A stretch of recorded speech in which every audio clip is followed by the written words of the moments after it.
Last weekend, 3 days, we saw a series of violent attacks in our city, including a targeted attack at North Star Mall. Yesterday, we talked to the mayor about what he plans to do, and he mentioned that he had been having conversations with Congressman Tony Gonzalez about what to do at the national level. So our guest today, Republican Congressman Tony Gonzalez. Tony, thank you for joining us.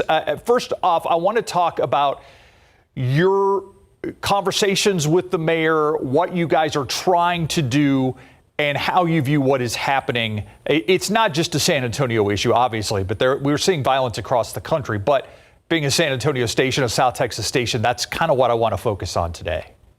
Yeah, no, that's exactly right, Stephen. And thank you for having me. You're seeing this rise in crime throughout the country, and San Antonio is no different. I appreciate Mayor Nirenberg working on this issue. And, you know, him and I, we haven't seen eye to eye on everything. And funny enough, we both attended a fight, the Bam Rodriguez boxing match a couple months ago. And there we were able to sit down and have some one-on-one time, if you will. And he was able to walk through his plan on how to increase the number of police officers for our city. And I was excited about it. And one of the things that we talked about was this can't be a plan that San Antonio goes at it alone. You know, there's literally federal dollars set aside for exactly this through the COPS grants. And so him and I were working on that. They submitted the city of San Antonio, as well as others, the city of Castroville and Medina County Sheriff's Office, or a few of them that submitted these COPS grants. My office put a letter of support behind it,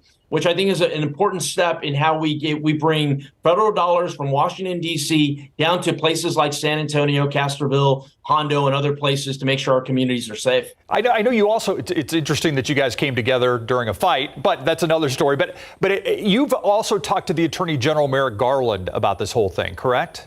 Yeah, no, that's exactly right. And going back to the fight, and, you know, imagine, you know, we were able to, the mayor and I were able to accomplish this in a fight. Imagine what we can do when Wembayamba comes to town and we're at a Spurs game talking about what things we can do for our city. But on another note, yeah, yesterday I had lunch with the Attorney General Garland. It was a private lunch. Him and I sat down, and one of the things that I've been highlighting is these COPS and these COPS grants, and been pushing, hey, look, my communities are submitting these grants.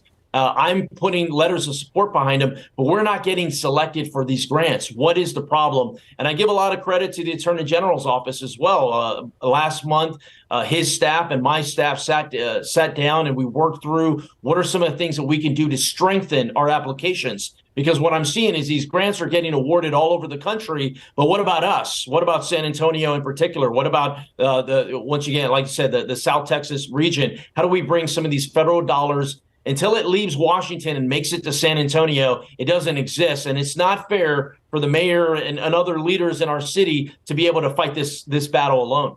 So, you know, you talk about these federal dollars. The violence is happening right now in San Antonio. So what do you want that money to do? And what's a realistic timing on if San Antonio were to get some of that for it to actually begin making a difference in our community? Yeah, I mean, the number one thing is I want leadership to make this a priority. And I think you're seeing that. I mean, you heard that last night from the mayor. You hear that from the police chief. Look, I shop at North Star Mall. I mean, everyone does. And these are stories that we're seeing on TV, and everyone thinks it won't happen to them until it does. And we have to make sure our communities are safe. So that's a big part of what I'm doing right now. Advocating for San Antonio, advocating for safety, and pushing that. That's the today stuff.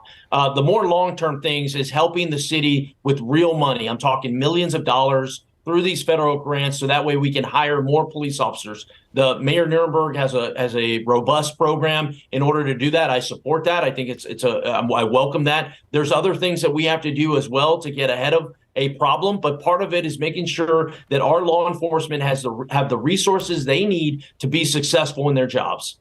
You know, every time we talk to the police chief about these issues, he points to the ease of access to guns, ease of access to weapons, and how it continues to be a problem and seems to get easier. And at the moment right now, we've got families in Uvalde who've gone through something none of us could ever imagine. They're sitting in Washington asking for an assault weapons ban. And nothing really seems to move. That needle does not move on gun control. What can be done, or is there something happening that's going to make it harder for people to get their hands on weapons? You know, we just had the 1-year anniversary of the tragic shooting in Robb Elementary, and the community is still healing in many ways. You know, I welcome all aspects of this conversation, and I welcome those families and anyone else that wants to travel to the nation's capital and have a sit-in and push their agenda, if you will. That's what makes America so special. Also, at the same time, is I represent a district that is very vast and has many different opinions. And I'll give you an example. I met with a father of one of the victims the day after the Uvalde shooting. He wanted to meet. I met with him. The first thing out of that gentleman's mouth was, Tony, make sure they don't take my guns away. So it's a very delicate situation. I'm of the mindset you can protect both the Constitution and you can protect our kids in schools and anywhere else. It doesn't have to be either or. I recently founded here in Congress a caucus, the School Safety and Security Caucus. It's a bipartisan caucus. We already have nearly a dozen members. I founded it with Jared Moskowitz, who's from Parkland, Florida. If you remember the Parkland shooting, it was about 5 years ago. So we have a lot in common there. I'm looking at it through the lens of what can we get accomplished. I understand some people want assault weapons bans and some people don't want to talk about it at all. I'm of the mindset of what can we do to make sure we protect the Constitution as well as keep our kids safe in school and elsewhere. Do we have a timeline on when these grants from the Department of Justice may be handed out? You know, they were just submitted last month. Sometimes it takes a few months. But one of the things that was interesting at the lunch with the Attorney General, he had mentioned that some grants were already being awarded. So it's really kind of on our office to bird dog these grants and just go, hey, what's the status? What's the status? But it's usually over a couple of months in what it takes. And these grants open up throughout the year. So one of the things that I've been encouraging communities to do is, hey, submit these federal grants. And that's where I really take my hat off to the city of San Antonio for doing that and the surrounding areas. Pearsall, the city of Pearsall was another area that submitted these grants. You can't get the money if you don't submit the applications. And honestly, Steve, it's built to where these grants are so complex. It's almost like hieroglyphics, right? The money is never meant to leave and go to your communities. That's why it's so important where the federal government works with local leaders to find and ultimately deliver for our communities, keep us all safe. Congressman Tony Gonzalez, always appreciate your time, and it's good to hear about the efforts that are happening in D.C. as well as happening at City Hall. So thank you for your time, Congressman. Thanks, Steve. We'll be right back.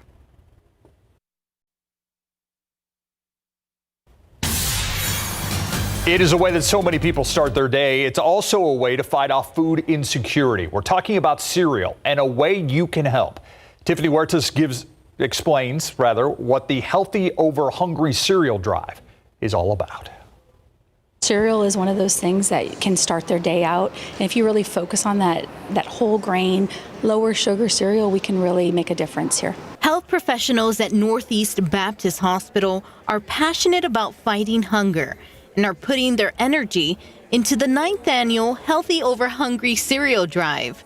Baptist Health System is partnering with the San Antonio Food Bank for this event. Having an event like this where we can kind of look outside, take care of people who, just need that help, particularly with the inflation and, some of those factors that are out there right now, it's a great thing that people can kind of pour their energy and their heart into and help some kids. The food bank says Texas ranks second in the nation for food insecurity. And in Bexar County, 1 in 4 children don't know where they will find their next meal. Last year, they collected over 18,000 servings of cereal, and this year, they're hoping to exceed that number. Our goal this year is we want to hit 25,000. People can drop off cereal at any of the 6 Baptist Health System hospitals. Staff will also gather at the end of the week for a friendly cereal eating contest to help raise money and cereal for the food bank. That's when we bring everything together and the event closes and hopefully we hit that 25,000 servings number. The hospitals are accepting cereal donations until Monday.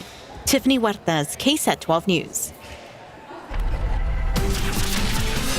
Look outside with live cam. San Antonio not seeing any rain, but we're going to see a little more heat in the coming days for sure, Adam. It's kind of nice, though.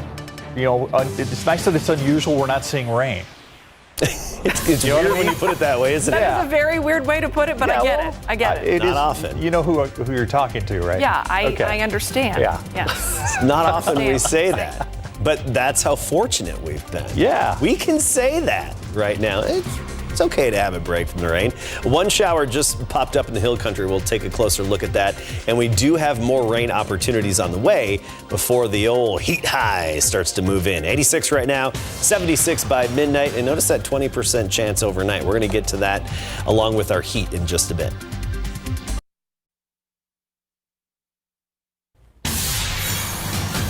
From New York to Detroit to the Carolinas, more than 55 million people in the U.S. are under air quality alerts as that wildfire from Canada blankets a big section of the country. CNN's Karen Kafa reports from Washington, one of the cities with that unhealthy air today.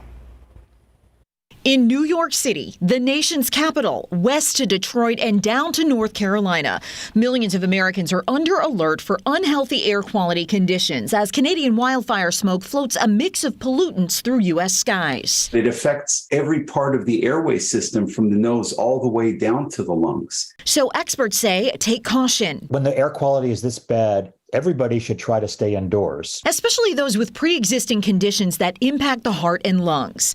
Dr. Afif El Hassan is a pediatrician and spokesperson for the American Lung Association. Make sure that you anticipate ahead of time if you need specific medications, especially inhalers for asthmatics. With more than 9 million acres charred by Canadian wildfires so far this year, Dr. John Balmes of the University of California, San Francisco and UC Berkeley says the eastern U.S. should anticipate future air quality concerns like the West does. This is a wake-up call for those in the East Coast about what is in store for the future.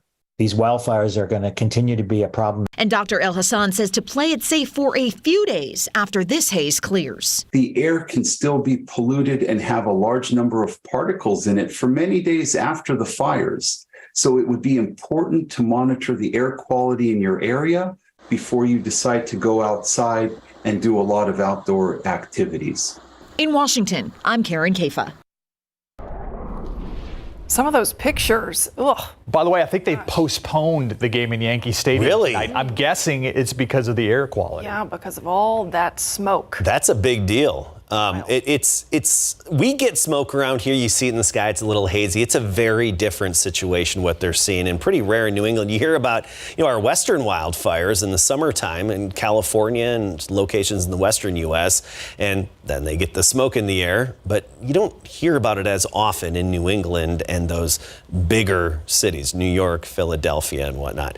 All right, let's get to our weather here. And first of all, just a few more rain chances on the way. Then the heat high takes over, and we'll have the hottest temperatures yet this year on the way. We're talking upper 90s. Let's take a look first at the radar, and there's not a lot of activity out there. We had a little bit pop up in Edwards County most recently. Now, earlier today, Bandera County, Authority radar picked up some downpours in Bandera County, totaling just over 2 inches south of the city of Medina. But right now, we had one little lightning strike with this downpour that's right over Rock Springs. So Rock Springs, you hit the jackpot today. You get the one little downpour this afternoon. This isn't going to last all that much longer. What we're going to be watching is activity off to the west, especially in West Texas and closer to the Rio Grande, Valverde counties, for some development that could head our way. We're not expecting much here in San Antonio, but some of our western counties, Valverde County, Edwards County, Kinney, Maverick counties, that's where we could have some thunderstorms after sunset this evening.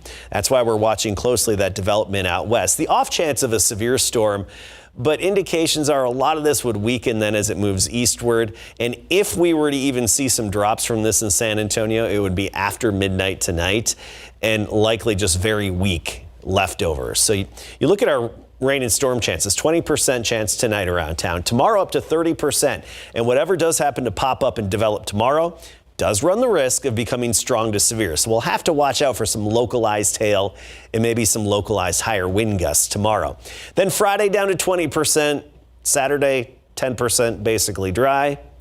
Heat high settles in Sunday through next week.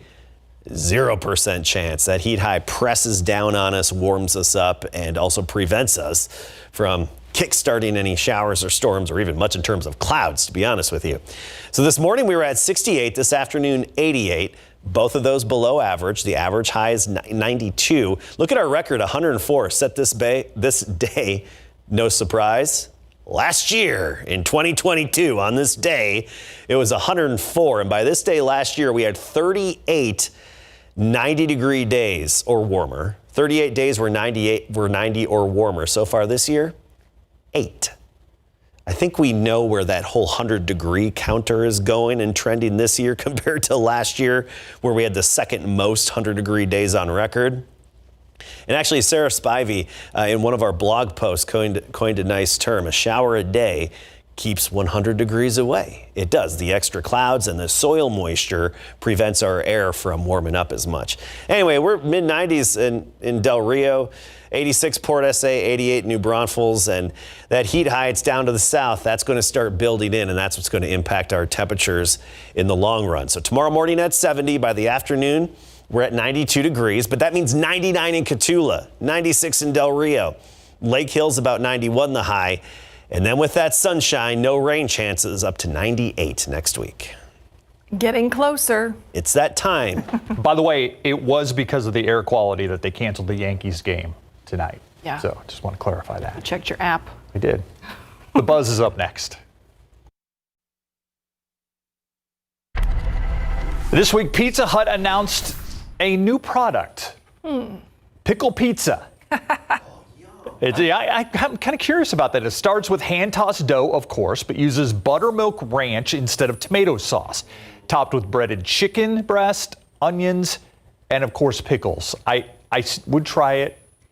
I actually think it sounds kind of good. Yeah. It's When the you real said- deal. Oh, geez. Not that doesn't. The company says... Relish it. Relish it. Thank you, Adam. The company says it is the first national fast food pizza place to serve pickle pizza, which is just fun to say. Yeah. However, you can currently only get this dish at one location. That is the Pizza Hut on 8th Avenue in New York City. If it goes national, What? we're going to have to get a pack of pickled pizzas. It's June 9th through the 11th. If it goes national, more puns will be included. Oh, yeah. A boy in Kansas helped reunite a pet tortoise with its owner. Jan Langston of Lenexa, Kansas, lost her pet, Frederica. The 17-year-old Russian tortoise somehow found a way out from the fenced-in backyard. For 9 months, Langston searched around the city and hung posters with a $400 reward to help find the pet. She even had a bloodhound search the woods behind her house. But just a few houses down, 7-year-old Henry Miles found the tortoise in his backyard, and the boy got that $400 reward. $400 at 7 years old? Well deserved. Ooh, yeah. They really like that tortoise.